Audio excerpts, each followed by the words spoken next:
Olá! Na aula de hoje nós vamos entender o processo do relacionamento entre nomes, verbos e como eles se harmonizam. Nós vamos entender como que funciona a questão de gênero, número e como que os verbos trabalham na questão de pessoa e número. Bons estudos para vocês!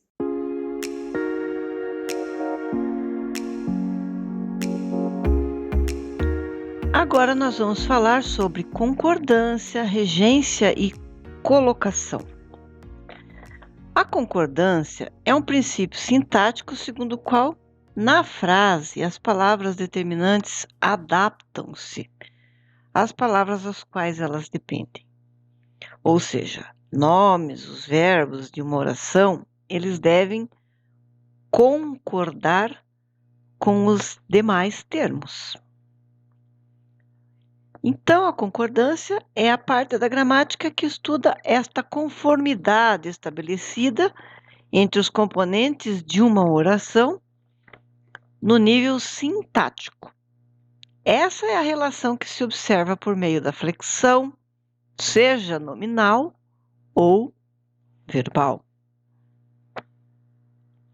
A concordância nominal é aquela concordância que existe entre os nomes. Lembrando que os nomes podem ser substantivo, adjetivo, pronome, e eles apresentam uma flexão de gênero, masculino e feminino, e de número, singular e plural. Os determinantes, que são os artigos, adjetivos, os pronomes e alguns numerais, e os dependentes, que podem ser adjetivos também e pronomes. Eles estabelecem uma harmonia em relação ao nome ou ao núcleo do sintagma, que é o substantivo. Vamos a alguns exemplos para facilitar a compreensão.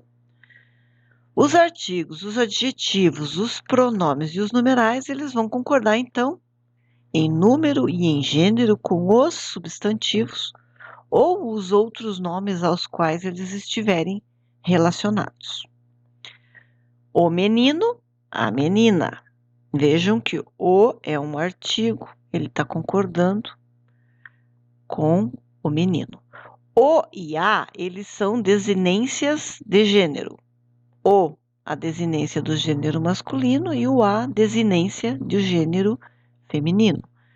Nós temos aqui uma desinência no conjunto vazio, quando é o singular. Os meninos, as meninas, nós temos as desinências masculino e feminino, o e a, e nós temos o s como desinência do plural. O menino bonito, menina bonita, o adjetivo, ele vai concordar com o substantivo. Por isso, ele vai para o gênero ao qual estiver o substantivo. Número, nós temos primeiro menino, primeira menina, um menino, uma menina, dois meninos, duas meninas. E assim por diante. A concordância nominal, ela diz respeito à adequação entre o gênero e o número, então, de um nome, que pode ser um substantivo ou um pronome, com as flexões correspondentes aos seus modificadores, certo? Dentro da concordância verbal, nós podemos entender o seguinte: existe uma regra geral ou uma regra canônica que estabelece que, dentro da estrutura da língua, uma oração deve ter sujeito, verbo e um objeto ou um complemento.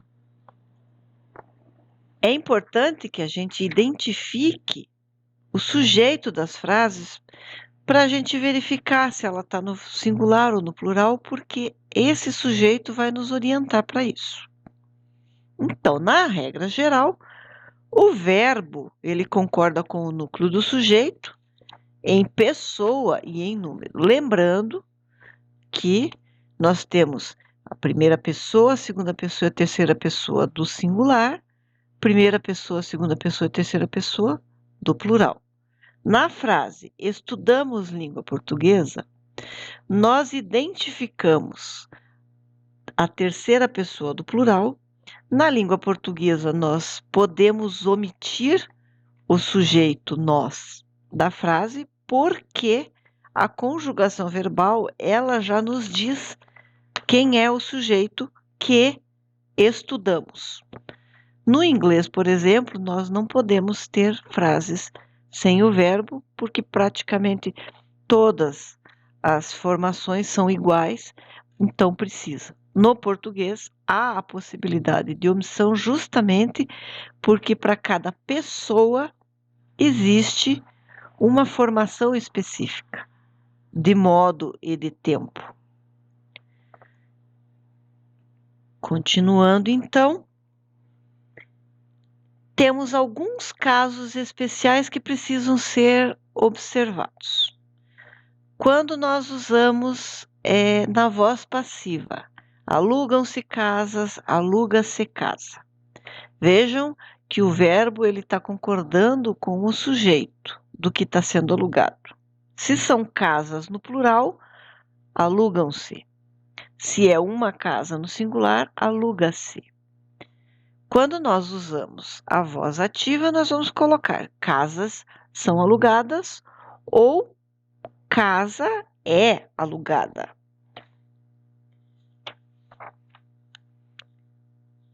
Outro caso especial, quando as orações com mais de um substantivo.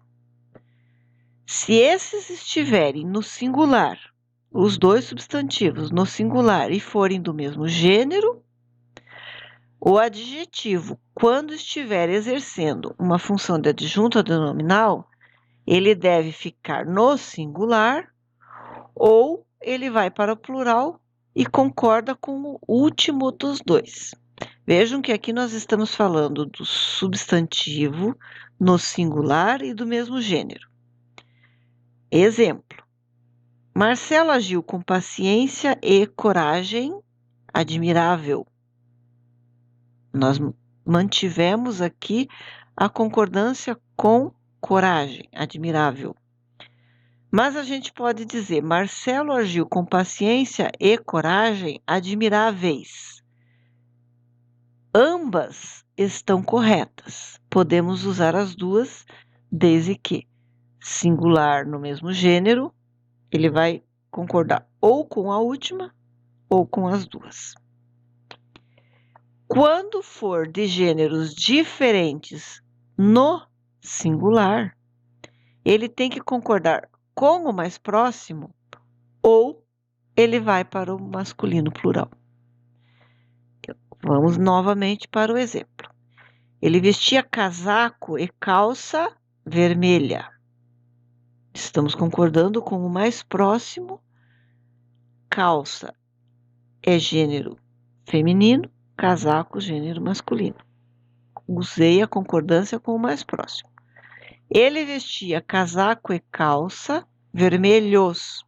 Se eu quero concordar os dois, eu vou ter que colocar no masculino plural. Se o substantivo, os dois substantivos ou mais, forem de gêneros diferentes, e os dois estiverem no plural, o adjetivo, se tiver ainda desempenhando um papel de adjunto adnominal, ele tem que concordar com o que estiver mais perto, ou ele vai para o masculino plural.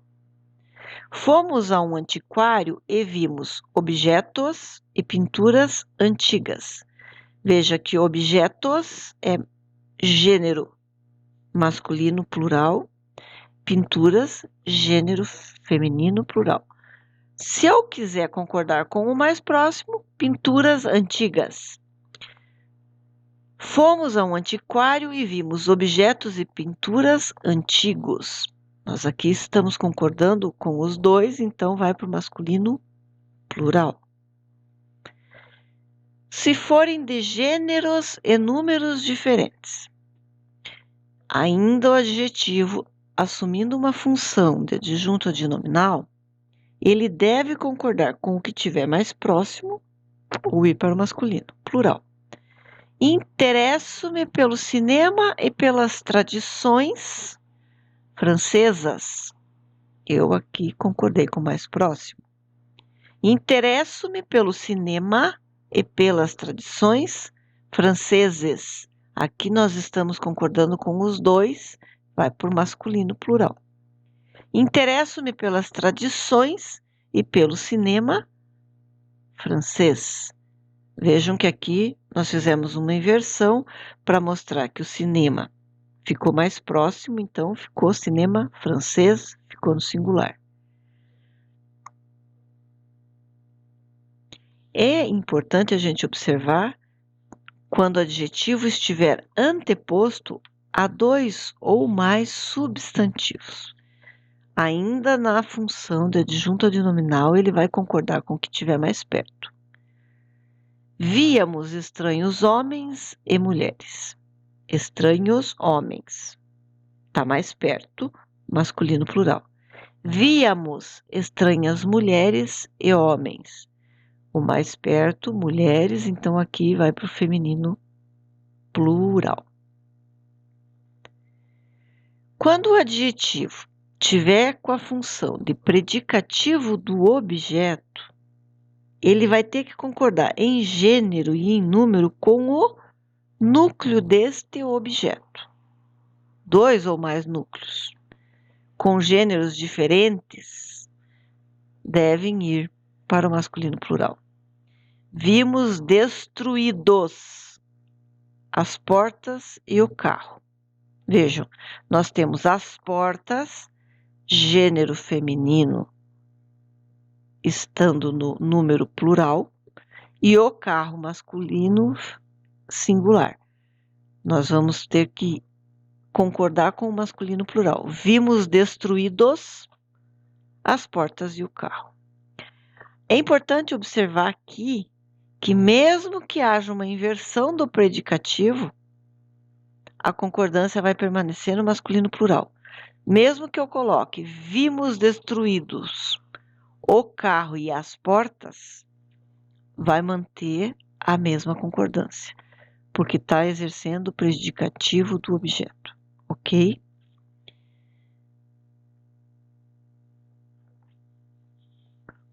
Agora nós vamos falar um pouquinho sobre o coletivo. Quando nós temos a função coletivo, nós vamos manter no singular. Por exemplo, a multidão gritou no campo. Agora, se nós tivermos uma situação em que este coletivo for especificado, aí nós vamos ter que ir para o plural, porque na primeira frase nós temos a multidão gritou no campo. Eu não especifiquei qual multidão. Agora, a multidão de torcedores gritou ou gritaram é campeão. Neste caso, nós podemos ter as duas possibilidades. A multidão gritou, a multidão de torcedores gritou ou a multidão de torcedores gritaram. Fica um pouquinho mais estranho, soa diferente, mas vejam que é possível colocar no plural também. Quando nós estivermos falando de coletivo partitivo, que vai falar de partes, né? Metade, maioria, maior parte, ele pode ir para o plural ou permanecer no singular. A maioria dos estudantes ficou na sala de aula, ou a maioria dos estudantes ficaram. Parece soar estranho quando vai para o plural, mas é uma possibilidade que existe. Quando nós estivermos diante de verbos impessoais, que são verbos que não possuem sujeito, estes podem ser o verbo, por exemplo, haver, ou o verbo existir, o verbo haver, no sentido de existir, ou o verbo fazer, no sentido de tempo passado. É importante a gente entender assim, que o verbo existir, ele não é impessoal. O verbo haver, com o sentido de existir, é impessoal, mas o verbo existir, ele deve concordar com o sujeito a que se refere. Vamos a alguns exemplos para a gente poder compreender. Há muitas pessoas vivendo nas ruas. Não existe ão, né? É há, no sentido de existir. Existem muitas pessoas vivendo na rua. Como a gente falou, o verbo existir, ele não é impessoal. Eu posso substituir, então, por existem muitas pessoas vivendo nas ruas ou há muitas pessoas vivendo nas ruas. Havia muitas pessoas vivendo nas ruas. Eu vou usar seja no presente ou no passado, o verbo haver vai ficar no impessoal. Ou quando eu uso o verbo fazer com o sentido de tempo passado, faz 15 anos que trabalho nesse hospital. Nós não dizemos fazem 15 anos, é faz. Faz 15 anos que trabalho nesse hospital, fazia 20 dias que estava fora da cidade. Mesma coisa, seja no tempo presente, seja no tempo passado, o verbo fazer no sentido de passagem de tempo, ele vai ser impessoal, então não podemos colocar no plural porque ele é impessoal. Continuando então, vamos falar agora sobre regência. Peixoto, ele diz que a regência é a relação de transitividade ou de predicação que associa eventuais complementos a verbos e nomes com ou sem o auxílio de uma preposição. Em outras palavras, essa relação é a relação de complementariedade ou subordinação entre verbos e nomes com seus complementos. Alguns exemplos de regência para a gente compreender um pouquinho melhor. José foi fiel a seus princípios. Né? Eu estou concordando, ele foi fiel a alguma coisa. Quem é fiel, isso aqui é uma regência nominal, quem é fiel a alguma coisa. Maria precisa de óculos. Precisa, necessita, quem precisa ou necessita de alguma coisa. Vejam que precisamos de aqui da preposição. Maria tem medo de barata. Quem tem medo de alguma coisa. José comprou inseticidas. Se ele comprou alguma coisa, ele comprou o quê? Inseticidas. Maria trabalha. Na padaria, aqui, vejam que na padaria é um complemento, é um adjunto. O verbo trabalhar não necessariamente precisa desse complemento. Maria ofereceu um lindo presente a José. Vamos agora às explicações. Fiel, ele é um nome transitivo. Se é transitivo, ele é um sintagma preposicionado. E qual que é a preposição que ele pede? A seus princípios. Né? Ele é transitivo, ele pede, então, a seus, quem é fiel a alguma coisa, a seus princípios. Precisar é um verbo transitivo e ele é um sintagma, então, preposicionado. Quem precisa de alguma coisa, de óculos. Medo é um substantivo transitivo. O sintagma preposicionado do quê? Medo de baratas. Comprar é verbo transitivo, ele tem um sintagma nominal. Precisa de inseticidas. Neste caso, ele comprou o quê? Inseticida.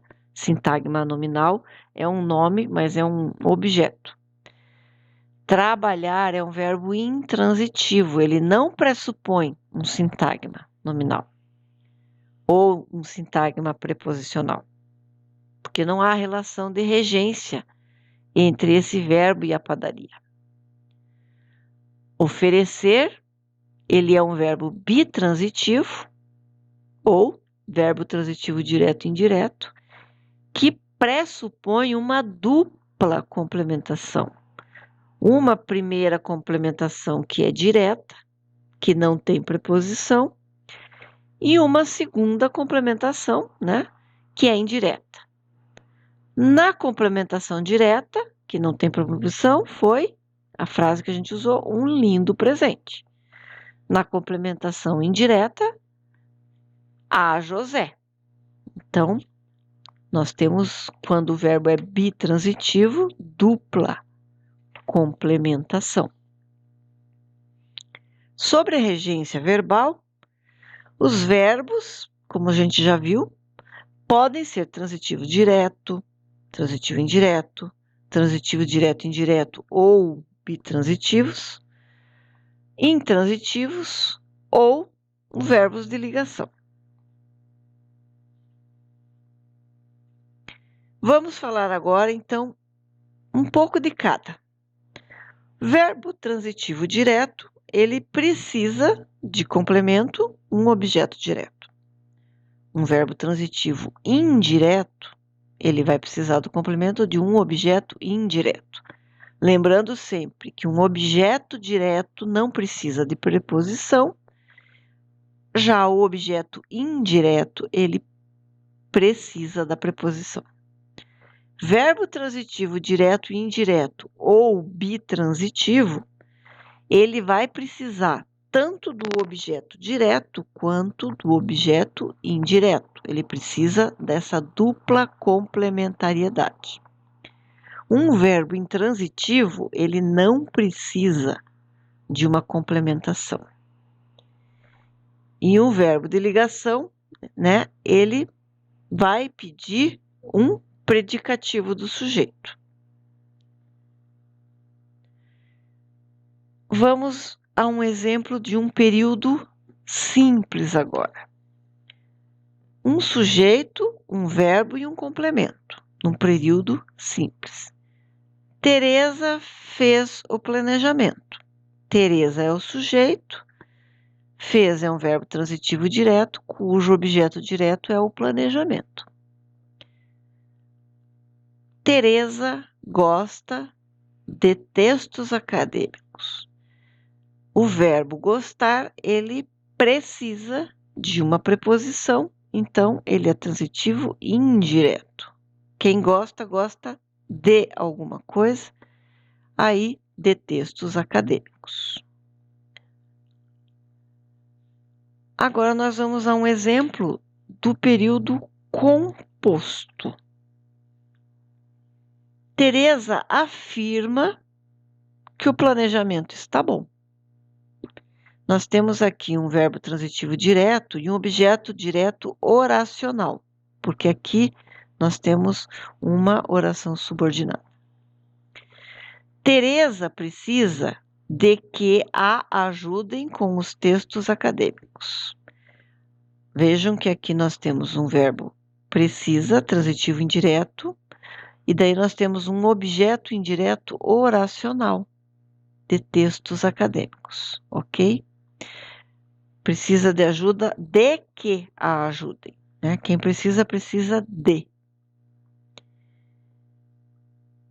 Agora um verbo bitransitivo ou transitivo direto e indireto. Teresa vai emprestar o livro a José. Vejam que nós temos então um verbo bitransitivo que precisa de duas complementações. Um que é o objeto direto, o livro, para quem? Objeto indireto, a José. Dentro do período composto, os verbos bitransitivos, nós vamos ter o seguinte exemplo. Teresa lhe explicou que o projeto não será longo. Então, nós temos o objeto indireto lhe, explicou é o verbo transitivo direto e indireto, em que o objeto direto oracional é que o projeto não será longo.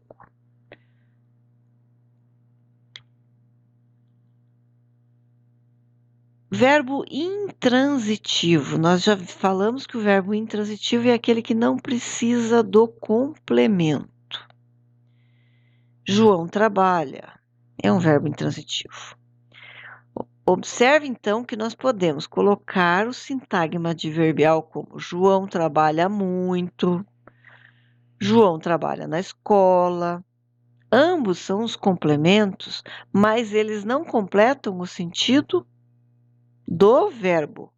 Ele pode complementar a oração, mas ele não está complementando o verbo. É importante que seja observado isso. Uma dica bastante importante que a gente precisa sempre ter atenção é que somente as preposições que ligam os complementos a um verbo, que é um objeto indireto, ou a um nome, estabelecem uma relação de regência. Só neste caso essas preposições vão estabelecer essa relação de regência. Por isso convém distingui-las com clareza das que encabeçam adjuntos adverbiais ou os adjuntos adnominais. Então é importante que a gente consiga identificar o tipo de preposição, porque só as que estão ligadas com os complementos e um verbo é que vão ter uma relação de regência.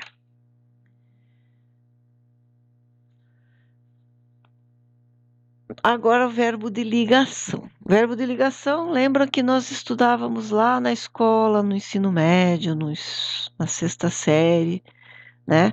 Que nós temos os verbos ser, estar, permanecer, ficar, continuar. São verbos de ligação. A gente decora essas coisas, né, na escola. Teresa está feliz. É uma condição, um estado, né? Ela está feliz neste momento. Então, é um verbo de ligação. Quando nós temos o verbo de ligação de um período composto, o fato é que Teresa não se conformou com a decisão. Aqui nós temos um caso, então, de verbo de ligação dentro de um período composto. O fato é que Teresa não se conformou.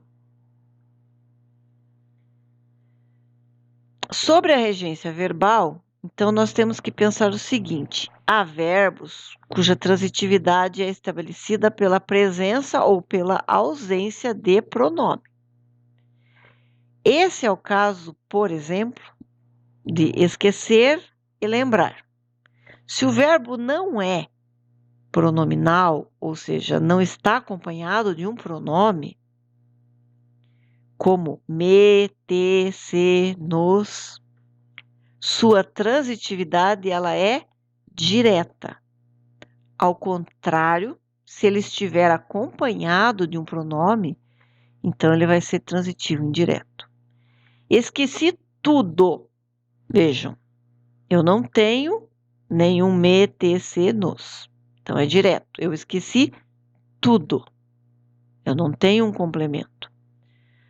Não esqueça seus amigos. Não esqueça seus amigos. Eu não disse, aqui não usei nenhum pronome.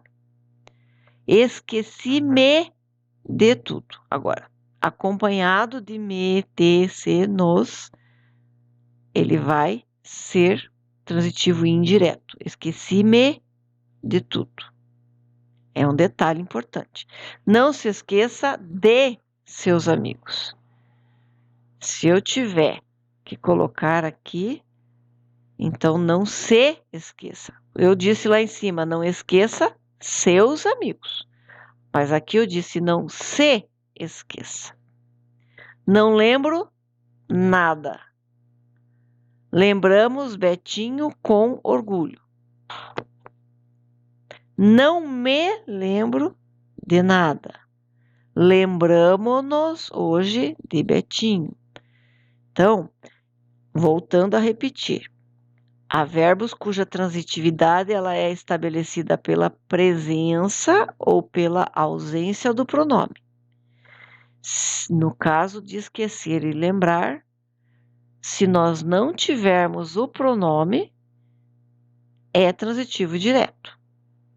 Se nós tivermos os pronomes me, te, se, nos, ele vai se transformar em transitivo indireto.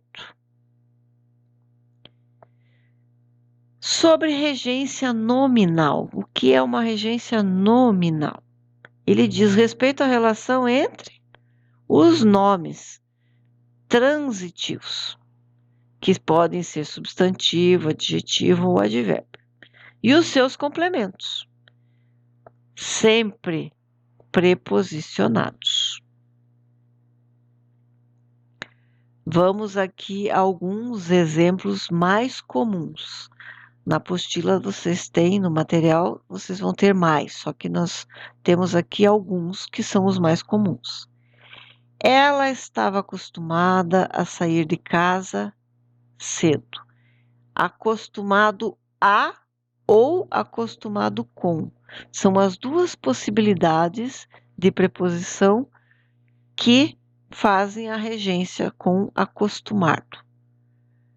Ela estava acostumada a sair de casa ou ela estava acostumada com o barulho. Atenção. José não prestava atenção à professora ou José não prestava atenção na pessoa. Lembrando que na é a preposição em mais a.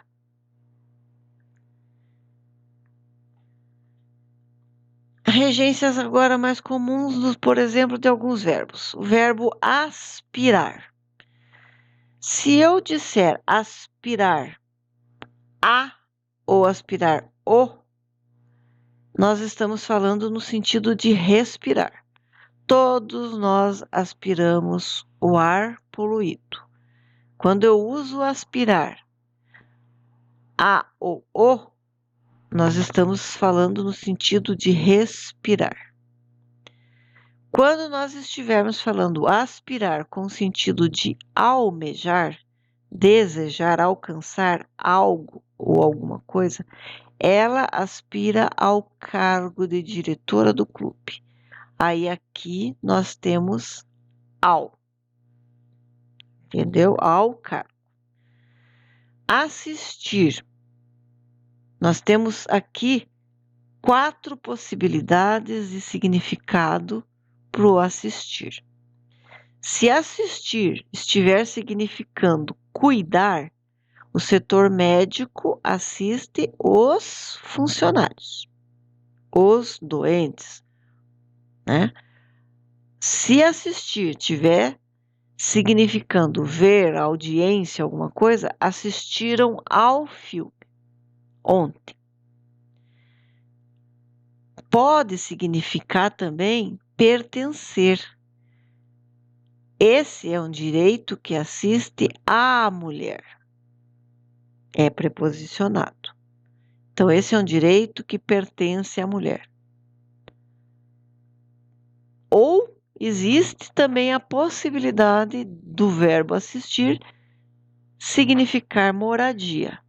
Assistiam em Campos do Jordão.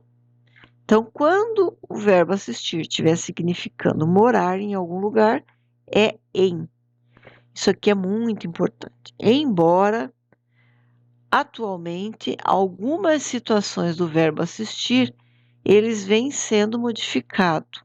E é possível, por exemplo, que em pouco tempo assistir ao filme, já há muito tempo as pessoas têm dito assistir o filme.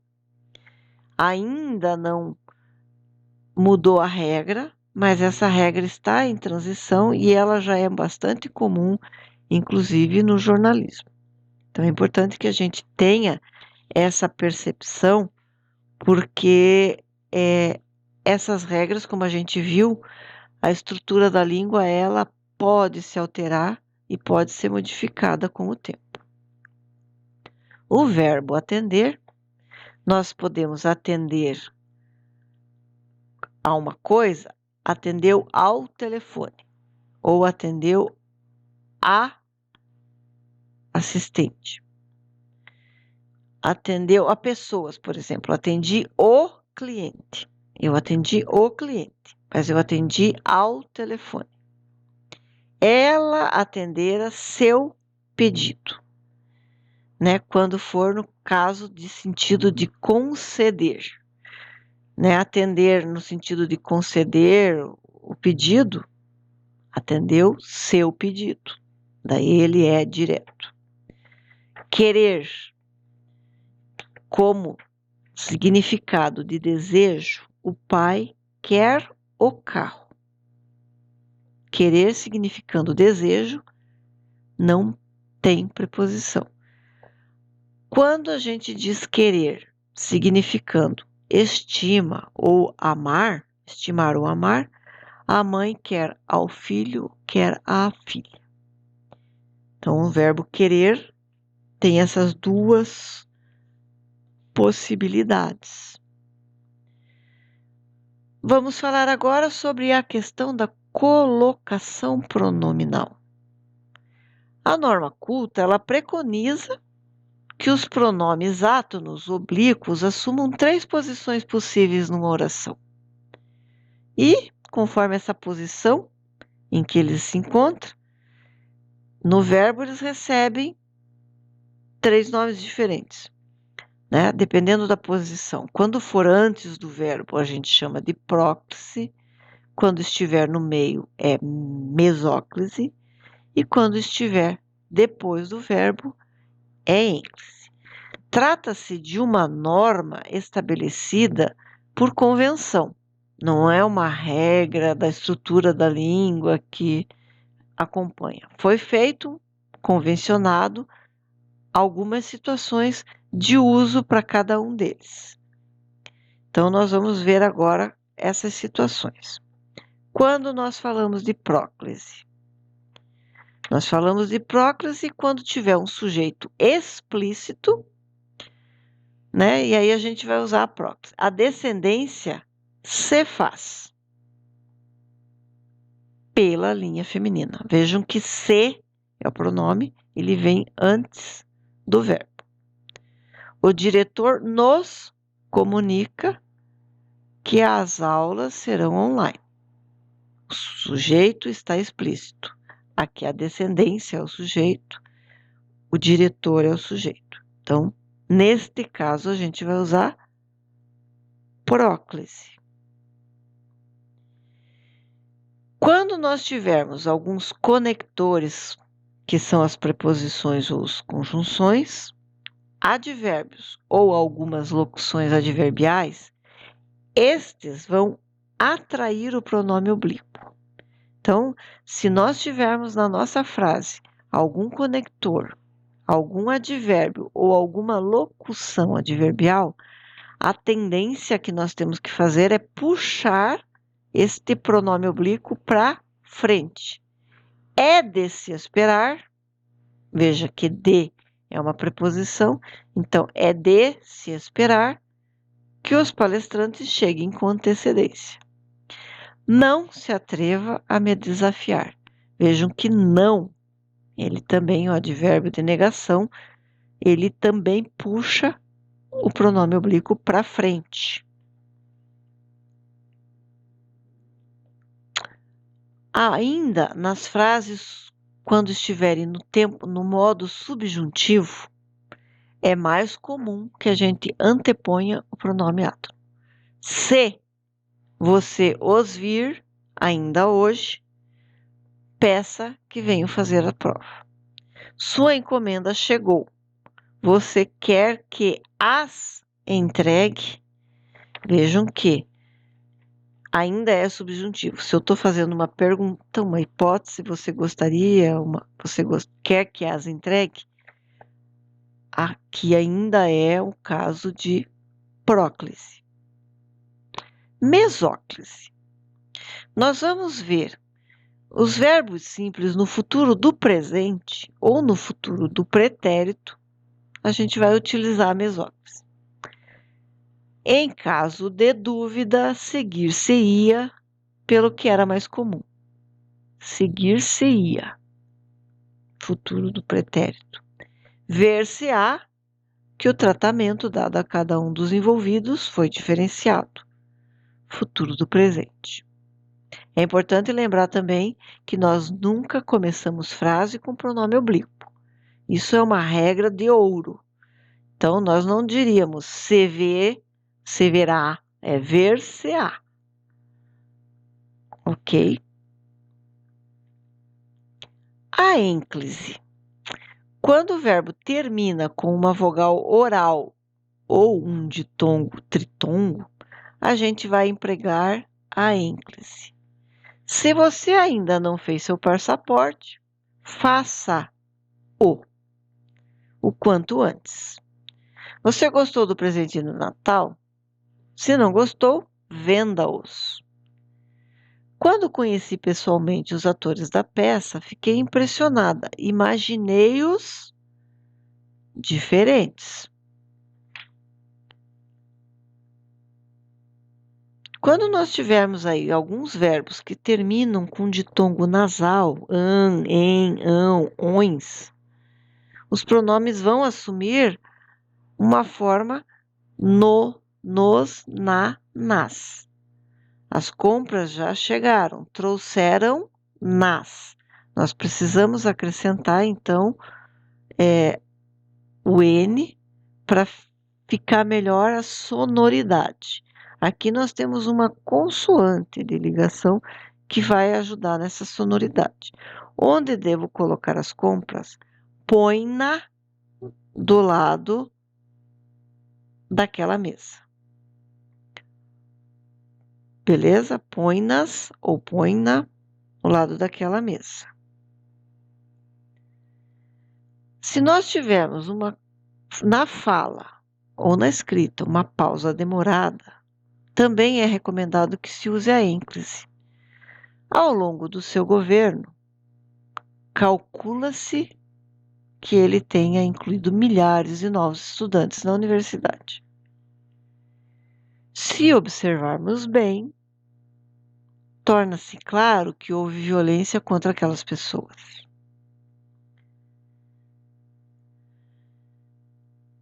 Quando nós encontrarmos no infinitivo com algumas locuções verbais, deve espantar-nos.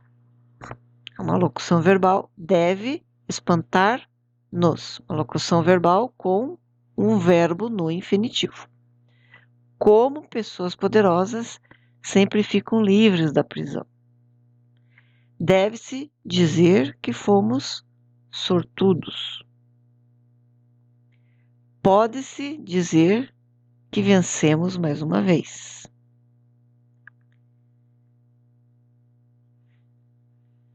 Existem algumas situações em que podemos encontrar mutações na escrita dos pronomes. Quando os verbos terminam com R, com S ou com Z, na ênclise ou na mesóclise. Nesses casos, os pronomes oblíquos, eles vão assumir as formas de lo, lá, los, las. Filo porque quilo. Joana irá acompanhá-los. Podemos recebê-lo à tarde. Abordá-los-ei assim que chegarem. Vejam que, nestes casos, a gente precisa acrescentar o L.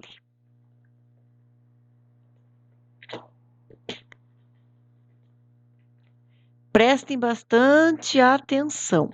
Nunca associar os pronomes átonos a verbos no particípio, as referências principais, eu mesma já as tinha selecionado. Então, assim está correto. Nunca em modo algum, use eu mesma já tinha destacado as. Nunca. Quando nós estivermos falando de um verbo no particípio, nunca nós vamos associar o verbo com o pronome átono. As referências principais, vírgula, eu mesma já as tinha selecionado. Certo? Nunca vamos colocar junto com o pronome, senão fica completamente errado. Agora nós vamos ao resumo do que nós vimos até aqui. Nós falamos sobre a concordância verbal e sobre a concordância nominal. Ambas são relações harmônicas entre nomes ou entre verbos e os seus determinantes. Vimos os tipos de concordância que nós temos, né? E nós vimos também a questão da transitividade desses verbos ou da transitividade também dos nomes. Vimos alguns exemplos. A regência verbal e a regência nominal, ela tem uma relação de subordinação e também uma relação de complementariedade dos verbos ou dos nomes. Vimos aí na colocação pronominal que nós temos algumas posições em que nós colocamos os pronomes oblíquos e nós vimos as situações principais em que nós podemos usá-los, né? Nós temos a próclise, que é a posição que fica à frente, antes do verbo. Nós vimos a posição da mesóclise, que fica no meio, e nós vimos também a posição da ênclise. Vimos que existem situações e algumas regras de uso, e essas regras de uso, elas são uma convenção, né? Então, essas normas foram convencionadas por um grupo de estudiosos e estabeleceram essas regras para facilitar a comunicação. É isso então, por enquanto. Bons estudos. Não deixem de assistir essa videoaula, reler os textos base, fazer os exercícios de fixação. Até a próxima aula. Muito obrigada por ter assistido essa aula. Deixo uma dica para vocês. Ao final, vocês podem repetir quantas vezes vocês precisarem. E não esqueçam de fazer as atividades. Em caso de dúvida, procurem o seu tutor e leiam bastante o texto base.